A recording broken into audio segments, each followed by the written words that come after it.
Welcome, everyone, to the PFF Fantasy Podcast IDP edition. I'm your host, Jon Macri, and today we have a special Dynasty Rankings edition of the pod where I will be going over my top 20 Dynasty edge defenders. We're in peak off-season here with startup drafts and rookie drafts and Dynasty trades coming at you left, right, and center. So I'm going to break down my Dynasty ranks today, starting at the edge position. I'll hit on each player individually, providing rationale as to why they're ranked where they are. And I'll include some fun little statistical nuggets in there for you to back up these rankings as well.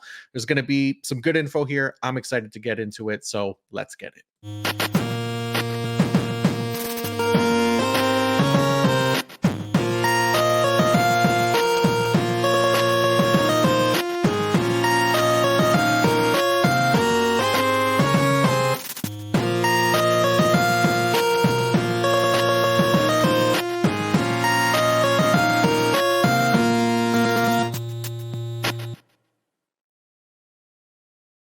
All right, we're going to get into it here. These are my updated Dynasty ranks. We did a full Dynasty rankings episode prior to NFL free agency and obviously the NFL draft as well. So now that all of that dust has settled, it's time to freshen up the ranks a little bit, go over who these players are and why they're ranked where they are in my defensive line ranks. I'll be doing linebackers and defensive backs here in the coming weeks as well. And then if you want to see the full list today, just top 20 edges, you can see the full list for free on pff.com. I got my Dynasty rankings article up there as well. But I wanted to start with the defensive line first, because this is the most valuable position for IDP. And there's a number of reasons why that is. Like, first, looking at the edge defenders, it's the IDP position that relies most heavily on actual talent more than playing, well, on top of playing time, right? It's not more than playing time. It is one of the biggest contributing factors aside from playing time as to why these guys produce the way they are. It's one of the top reasons that we see the top fantasy scorers repeat at a higher rate, because they're hashtag good at what they do.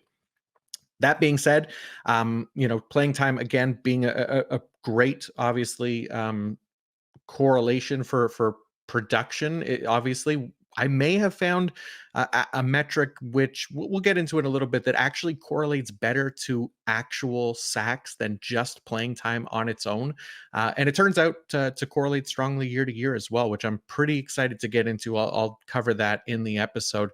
But again, back to the edge position, and another reason why it's important to either load up on the position or draft these IDPs higher than any other position on defense, including linebackers, is that they're just much harder to replace in season. Like, if one goes down to injury, I'll pull the updated numbers for this as well in a later video, but we talked about it in an offense plus IDP draft strategy episode last off season, basically highlighting the replacement level of players at the different IDP positions. And for the defensive line specifically, that discrepancy in production is way worse than what you would get from linebacker and defensive back. And it just comes back to that talent factor, right? With your typical backups in the NFL, just not being nearly as good as the starters. So when you need that combination of talent and snaps, and all you're getting is the snaps, that production is naturally going to be lower. So you won't see that with the linebackers, for example. Like, people will make an argument for drafting linebackers first. If you lose a starting linebacker in season, you can usually pick up his replacement off the waiver wire, and that person will be just fine in terms of production, because it's a position that is almost exclusively reliant on snaps. So the other thing with it too, for the edge position, even with a switch to true position and a deeper edge pool, a smaller off-ball linebacker pool, and for Dynasty specifically, you're just getting a longer lasting position in the NFL, where guys will be contributors to your lineup and to NFL teams for much longer, where linebackers super replaceable in the NFL as well, right? They don't last nearly as long. I went into the draft capital numbers on the rookie linebacker episode with Kyle Bellifuel a couple weeks ago to kind of highlight just how little opportunity there is for non-round one linebackers in the NFL, continued opportunity, that is. So Yeah, you can go back and listen to that as well if you like, just to get an idea of those exact numbers. But enough of the preamble. Let's get into it. Starting at number 1 on the Dynasty Edge ranks, and the number 1 overall IDP for me, again, coming back to that valuable edge position, it is Micah Parsons of the Dallas Cowboys. So Micah Parsons, he'll be 25 years old at the start of this coming season. And since he's entered the NFL, he's done nothing but establish himself as a truly elite pass rusher every single year, right? 90 plus pass rush grades in all 3 of his NFL seasons. He's cleared double digit sacks in all 3 of those seasons. Since entering the league in 2021, he owns the second best overall pass rush grade at 94.1, which is only behind Myles Garrett, who just won Defensive Player of the Year. I mentioned this in the original Dynasty rankings video as well from, I think it was February, but we still haven't even really seen like that huge blow up year where, Micah Parsons comes close to like 20 sacks and wins that Defensive Player of the Year himself. Like, he actually only has 27 and a half NFL sacks in the regular season, which since 2021 ranks just 16th at his position. So, you're probably going to hear me talk about this quite a bit as we go on, but whatever you do when evaluating these edge guys, do not use total sacks or sack rate as your year-to-year measuring stick. Actually, I'll get this out of the way right now here at the top for reference going forward, because for those watching on the YouTube, you can see, I'm going to pull up a chart here that highlights year-to-year correlation for the pass rush metrics that are most important for the edge position. And you'll see there total sacks comes in with a 0.38 correlation, 1.0 being a perfect correlation for reference, and then sack rate significantly worse, 0.09. So they're the 2 worst year-to-year correlations for repeating. They have the worst repeat rate among the things that we're looking at the edge position, right? So that's basically what we're saying here. So you'll also notice that the 2 best year-to-year correlators there are expected sacks at number 1 and win rate at number 2. So the after that, you'll have the expected sack rate. You'll have pass rush grade. Both of those have good correlation, and pressure rate is right there as well. But sacks and sack rate are essentially dog water compared to everything else, right? So when it comes to Parsons and his sack totals, do not worry. Those pass rush metrics are all elite for him, and that's what we're banking on here going forward. I will explain the expected sacks and expected sack rate in just a second as well. All right, so that's Micah Parsons, number 1. Number 2, this is a spot where really the top 2 guys for me, however you want to rank them, I think makes perfect sense. They're so similar. I have Nick Bosa of the San Francisco 49ers here at 2. The guys at the IDP show, they just did their edge ranking episode, which you should listen to as well, by the way. Those guys do a great job, and they have Nick Bosa at number 1. So I think that makes perfect sense as well. Like, he's another one coming off a quieter season this past year in the stats column with just the 10 sacks. But again, we literally just talked about it. Bosa is among the elite pass rushers in the NFL. There's no real concerns here going forward. He actually set new career highs in his overall PFF grade this past year, 92.7, as well as a pass rush grade of 92.6, and total pressures at 95. Like, he's really, really good. He's one of the best in the entire league. He tied for the highest expected sack rate in 2023 as well, which again, stickier year to year, and the most sticky number year to year, which is expected sacks, he ranked 3rd. So I'll explain what those are. So expected sacks and expected sack rate, essentially the same thing, except sack rate is just based on their playing time, where expected sacks is a cumulative total. But expected sack rate, it's a metric that I came up with that assigns a sack rate to each player's most stable metrics. So pass rush grade, pass rush win rate, pressure rate, and then what it does is then applies that combined sack rate to their pass rush snaps that season. So Bosa had a 14.6 expected sack total. That was the third best mark in the league last year, even though his actual 10 sacks ranked outside of the top 15 at his position, right? So, like I said, what I love about expected sacks, and I'll pull up another little chart here. What I love about expected sacks is that it's not only the most stable metric to use year to year, but it has the greatest in season correlation to actual sacks, even more so than playing time, which makes it even more valuable, right? Because there is a part of it that has to do with the player's playing time, but it's more based on a combination of all their pass rush metrics. So when you consider guys like Nick Bosa, who I guess underdelivered in terms of total sacks last year, to me, that just makes him a prime candidate for positive regression here the following year. So, really expecting big things from him still going forward. That includes in 2024. I think he'll have another big year. All right. At number 3, I couldn't not have him in my top 3. There is just no more reliable and consistent defensive lineman in IDP right now, and that just makes him incredibly valuable. It's Max Crosby of the Las Vegas Raiders, who is coming off a 14 and a half sack season with a position leading 75 total tackles. What's crazy is that even with his 14 and a half sacks, he still actually didn't hit his expected sack total of 15.1. Super close, obviously, but that expected sack total of 15.1 is the second highest number from last year. And with some luck, like he could have easily led the league in sacks. So to me, he's going to be a threat to do so every year as long as he continues to play at this high level. The guy's the true definition of a workhorse at this position. He has the best production floor, I think, of the position. And he's still one of the best pass rushers in the league as well, right? He had 83.9 pass rush grade this past year. Nothing to be concerned about there. Still just going to be 27 come week 1. And yeah, don't be surprised if he's my number 1 IDP for redraft this season as well. Number 4, the reigning defensive player of the year, Myles Garrett. I mentioned this on the last Dynasty Ranks episode. The only thing that keeps him out of that top 3 range in Dynasty is that he's now 28 years old, right? And you'll see it on the screen here on YouTube as well.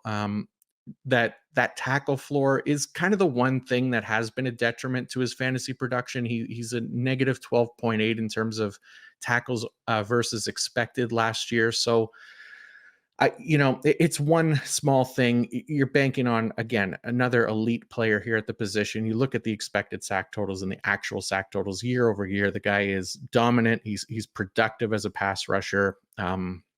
Again, that overall pass rush ability right now. Coming off defensive player of the year, he's arguably second to none, right? So he remains an elite dynasty asset. He is number 4. So number 5 for me is Aiden Hutchinson. And I wrestled with this one because I really want to have Hutch higher. And again, shout out to the IDP show guys, again, for having bigger balls than me and putting him, I think it was top 3, I want to say. And I definitely have been considering it almost all off season here. Ultimately, I went with 5. I wanted to leave some room here for improvement in the ranks next year and just see what year 3 gives us, because year 2 was incredible from Hutch. Like, he's another guy. He's the guy to point to at the edge position where his sack total from last year did not do him justice. Even though it was a really nice number, 11 and a half sacks, he had the highest expected sack total of any player last year at 15.9, even more than Max Crosby. Unfortunately, he missed that mark by a pretty large margin, 4.4 sacks under that number, but that's not on him, right? Again, sacks are not a stable metric. The pass rush metrics are. He's also had a top 5 win rate at the position. He was top 10 in pressure rate and PFF grade. He had the 5th best pass rush grade for the position. He had over 100 total pressures as well. Like, he's in a great spot to have probably the biggest year of his career so far. And I truly believe that. So I think I'd be perfectly fine even moving him up in my ranks at this point. And at the very least, like, he's going to be a top option in redraft as well this year. Um, Number 6 is TJ Watt. And I think I called him the defensive player of the year loser in 2023, just joking around. But he was my IDP MVP in 2023 just because of that pure box score production, right? Like, this is something that, again, he does at a very high rate. He's ultra productive when he's on the field. Um, but I know he's also getting a little bit older. He's going to be, I think, 30 or 29 or 30. Why I don't have that written down here? Oh no, he will. Yeah, he's turning 30. I do have it written down during the 2024 season, which is why he's kind of just outside the top 5. But again, like, just very good at football. He had the 4th highest expected sack total last year at 13.2. The dude is absolutely dominant. If he can stay healthy, again, he's just going to be another super high redraft option this year. And I wouldn't expect him to be anything less than that top 5 producer again. All right, number 7 for me, Josh Allen of the Jacksonville Jaguars, and he was my dark horse pick last year to finish as edge 1 for IDP. He was right there, top 5 in a lot of leagues, thanks to some really impressive numbers across the board, like set new career highs in PFF grade, pass rush grade, sacks, pressures, win rate, pressure rate, quick pressure rate. He had a massive year. He finally had that breakout year, at least in terms of sacks too, right? Like, where he came up with 17 and a half sacks in 2023. And while that is, almost 5 sacks over expected, we're probably expecting that to come down a bit in 2024, but it's not one that I'm really worried too much about because of his expected sack total, right? Like, he had the 7th highest mark in the league expected sack total. So just, again, a combination of all those pass rush metrics and how good he is, like, just still believing in the elite play of Josh Allen going forward. So yeah, he's easily inside the top 10 for me, coming in at number 7. At number 8, it is the defensive rookie of the year, Will Anderson, who posted some really strong numbers as a rookie.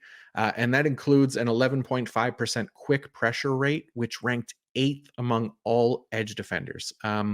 He just had the 7 sacks, but again, for a position that we typically, also expect to take longer to develop out of college, Anderson really, really looked great. And I expect him to just continue to get better. He didn't have anything crazy in terms of expected sack totals. He had 8.5 expected sacks in 2023, which was 21st for the position. But again, first year in the league, like, I imagine he's only going to get better. Definitely a candidate to be higher on this list in 2025 with a big year. Number 9. So Jalen Phillips is still number 9 for me. And again, this one just continues to hurt every time I talk about him, because he was on pace for a very big IDP season, and it was one that we were expecting all off season long. We just kept talking about it. But then he was battling some minor injuries early in the year, and then a torn Achilles just ended his year altogether, right? So there's definitely a chance that he's feeling the lingering effects of that this year, if and when he does get back on the field. But I do expect him to bounce back sooner rather than later. We've seen him already bounce back from injury in his career and continue to be an excellent pass rusher in the league. And then also just what he provides as far as, like, production on the field as a tackler. Like, you could see it again, it's on the screen there, 94th percentile in tackles over expected. It was just a bummer, obviously, like, that if he were healthy and finished the full year, I have no doubt that he would have been among the top scorers in IDP. Probably would have put him higher on this list as well, because I think this is actually down from where he was last offseason. So he's still top 10, just barely.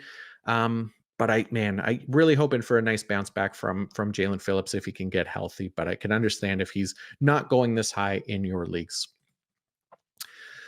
Number 10 for me, and new Houston Texan. I got the Minnesota Vikings logo up there. I got to update that one. But Danielle Hunter is the number 10 edge guy. He is the one that I think I might point to, like, as far as, expecting a Jalen Phillips bounce back from injury, like and being able to continue with elite production, Hunter could really kind of be a good example of that for Jalen Phillips. Even though it's different injuries, Hunter's was presumably pretty serious as well, right? As well, like neck and spine issues, I believe it was, or at least neck. But he's coming off again another insanely productive IDP season: 16 and a half sacks, 67 tackles. The guy just produces every single year that he's on the field. So now he's going to Houston. He's going to be playing with Will Anderson, who we just talked about on the other side of him. And here's what I love about this combo too, with Danielle Hunter and Will Anderson. So since 2022, Danielle Hunter leads the league in terms of pressures that lead to sacks for his teammates with 17. So you can very much consider that a Will Anderson tweet, because Danielle Hunter has been great at creating havoc in the backfield and allowing his fellow pass rushers to get home as well. So if it's not him, it'll hopefully be somebody else, and that could be really good stuff for Will Anderson. All right, on to the next one here. Brian Burns of the New York Giants, another logo that I'll have to update here.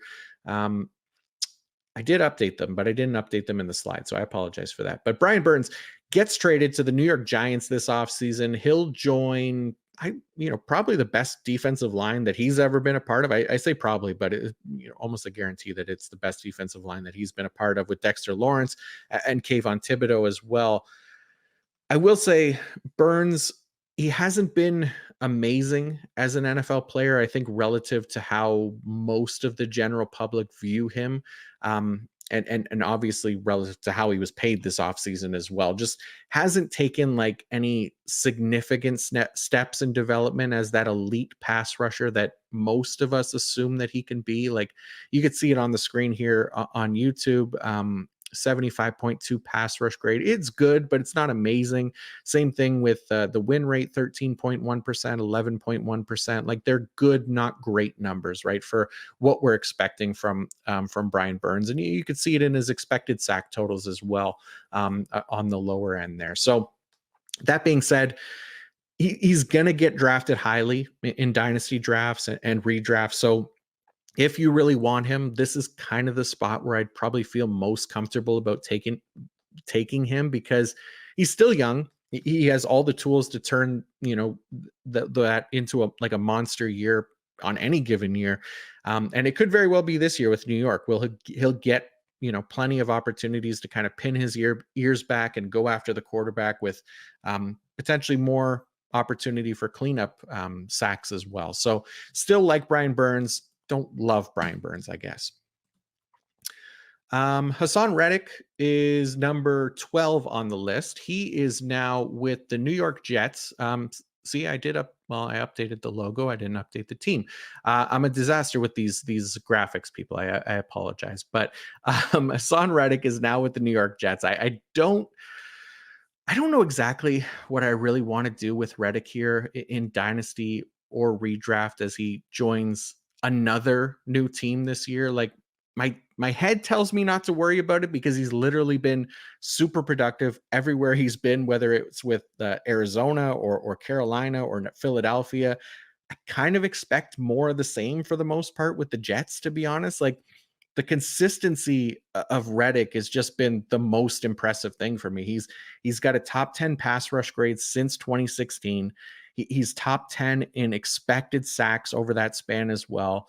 And this is a guy that didn't even start in the NFL as an edge defender. He's developed into that and into a very productive player. So he does have like a lower production floor, because he doesn't put up the strong tackle numbers that other edge guys might. But the trade-off again for those sacks is why he's still such a great IDP option. All right, number 13, it is Laiatu Latu. And this is kind of where we start to get maybe a little bit bold with it, because, putting a rookie at 13 in the Dynasty Edge ranks, I feel like, it's maybe a little bit risky, because we haven't seen it yet from him. And I just feel like if I'm believing in the college production profile and his comps to guys like Aiden Hutchinson and Will Anderson in terms of college pass rush metrics, then he has to be in consideration here. So, we can buy that potential now before he becomes, one of those top 10 guys like those two guys were, Anderson and Hutchinson. But yeah, I mean, Latu, there's just so much to like. And as I continue to do more research here on the position and specifically, guys coming out of college and what actually translates to the NFL, I've only ended up finding another mark in Latu's favor. So, what I've done is I've applied the expected sacks and expected sack rate formula to edge prospects since 2016. And I found that expected sack rate over a player's college career is actually the single best indicator that I've found so far in terms of turning into expected NFL sack rate. So, more so than win rate, more so than pressure rate, more so than pass rush grade, way more than raw production stats and RAS scores, all those kinds of things. Those two specifically aren't even close. But, keeping in mind like that college to NFL stability is already like incredibly noisy because it's such a different game and a different level of competition. But with a 0.41 correlation rate, it's now basically the best indicator there is. And I've looked at it from a lot of different angles to make sure. So, if you compare Latu's 3.27% expected sack rate to other first rounders since 2016, he's only behind Nick Bosa, Chase Young, and Myles Garrett. That's it. So yeah, he's among elite company once again, based on his college metrics. I mean, people might be afraid because of the injury stuff, but it really doesn't look like it's going to be an issue. I mean, the dude played freaking rugby while he was quote unquote medically retired and then came back and dominated with these numbers for 2 seasons. So, yeah, I mean, obviously, my hopes are very high here for Latu in the NFL. So that's why he's just outside that top 12, but inside the top 15 here for the Dynasty Edge ranks. That brings me to the next name on the list, who is not a rookie, but someone who I think is being slept on here quite a bit.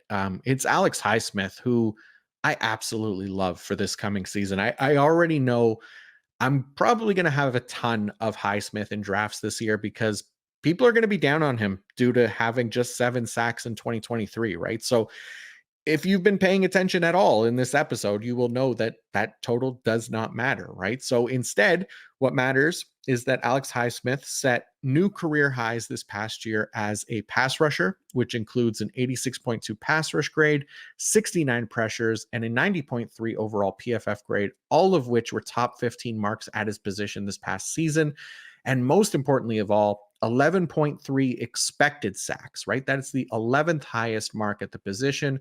He also posted 50 tackles this past year. So again, solid production floor, plays a ton week to week. He's not someone that you'll have to drop or draft top 12 this year in redraft or in dynasty, but my projection of him this year is probably going to put him close to that range. And I think he's one of the best bets to have that kind of big positive regression type season that we got from Josh Allen last year and Max Crosby the year before that. And similarly to what kind of I'm expecting from Aiden Hutchinson this year, maybe to a lesser extent, but the same reasons that we expect a bigger year for Aiden Hutchinson, the same can be said for Alex Highsmith. All right, number 15 on the edge list, it is Montez Sweat of the Chicago Bears.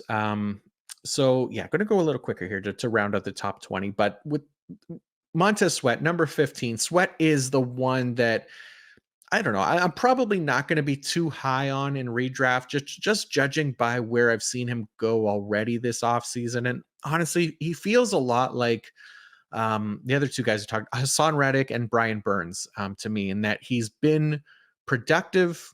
He's going to cost about this in drafts. So my head says it's a fine ranking, but I could also see myself moving him down this list next year in favor of maybe some younger potential breakouts if they happen this year. So I still like him quite a bit, at 27 years old. solid pass rush metrics, really good tackler for the position. He's going to play a ton. So, you could definitely do worse here as your edge two, and he may even be worthy of like an edge one spot, depending on what your roster looks like. All right. So, speaking of young potential breakouts that I think very well could emerge over the likes of Sweat or Reddick, maybe even Highsmith, if I'm wrong about him this year, it's Jared Verse of the Los Angeles Rams, and then probably another guy that qualifies for this as well, who we'll get to in just a second. But starting with Verse, well, look, we talked about expected sack rate, right, coming out of college for Laiatu Latu.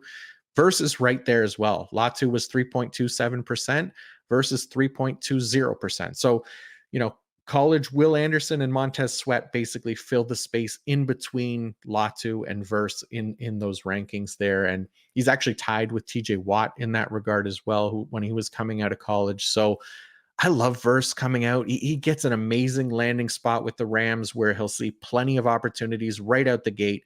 And much like Latu, I don't think you'll have to wait on that higher end production for him like you might have to with most rookies, right? Because he just profiles as that NFL ready prospect coming out of college, which you love to see, and he's going to get the opportunity right away. But I guess that's a good segue here into the next pick, which is number 17 on the list. Another rookie. It's Dallas Turner of the Minnesota Vikings. So, yeah, I'm still quite high, obviously, on Dallas Turner here, who landing with Minnesota, and we've covered this, I mean, ad nauseum to this point about Turner's college profile being just incredibly raw, and it leads to poor showings in a lot of his metrics. So, for example, his expected sack rate is in the 49th percentile of prospects since 2016. So you're probably thinking, why the hell is he edge 17 then? And for me, it's more to do with his long-term potential, right? He's still incredibly young, 21 years old, and an incredibly gifted athlete with a lot of tools that equate to high upside in the NFL. The only issue really is that it just might take some time, and it's not maybe necessarily a guarantee to actually come to fruition, right? So you could see the college production numbers there on the screen for the YouTube crowd. It's nothing overly impressive, but we're really banking on the potential here for just a highly drafted, young, athletic player who's going to be given every opportunity to succeed in the NFL. I'm fine taking a swing on a player of that caliber here with the potential for much bigger things to come. You just, I think, are going to have to be patient with Dallas Turner and not expect necessarily year one production from him. Number 18 on the list. And actually, it's interesting because the player that I think Turner reminds me of most, and what I can see being kind of his best comp for future production, is this next name on the list here. It's Rashawn Gary of the Green Bay Packers. So he's another guy that was highly drafted out of college that, despite really encouraging college metrics, him and Dallas Turner actually have super similar expected sack rates as well coming out of college. It was 2.47% for Turner, 2.53% for Gary, right?